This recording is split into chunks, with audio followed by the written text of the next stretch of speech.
السلام علیکم پیارے بچوں، آج ہم سبق نمبر 5 کے سوال جواب پڑھیں گے اور اس کی مشق حل کریں گے۔ سچ کس کا پیشہ ہے؟ سچ بھلے مانسوں کا پیشہ ہے۔ سوال نمبر 2، سچ کس کی جان ہے؟ جواب، سچ معلوموں کی جان ہے۔ سوال نمبر 3، کیا کرنے سے پشیمانی نہیں ہوتی؟ سچ بولنے سے پشیمانی نہیں ہوتی۔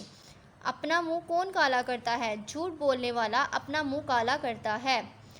لفظ سچ نظم میں کتنی بار آیا ہے؟ لفظ سچ نظم میں 7 بار آیا ہے۔ سوال نمبر 2 ہے، نظم کے مطابق خالی جگہ پر کریں۔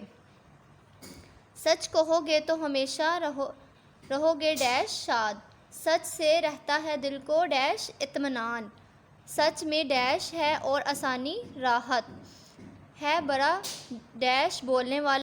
سوال نمبر 3 ہے، نظم سے ڈھونڈ کر ہم الفاظ لکھیں۔ پیشہ ہمیشہ، پھوٹ جھوٹ، شاد آزاد، آسانی پشیمانی، عادت سعادت، چیز عزیز۔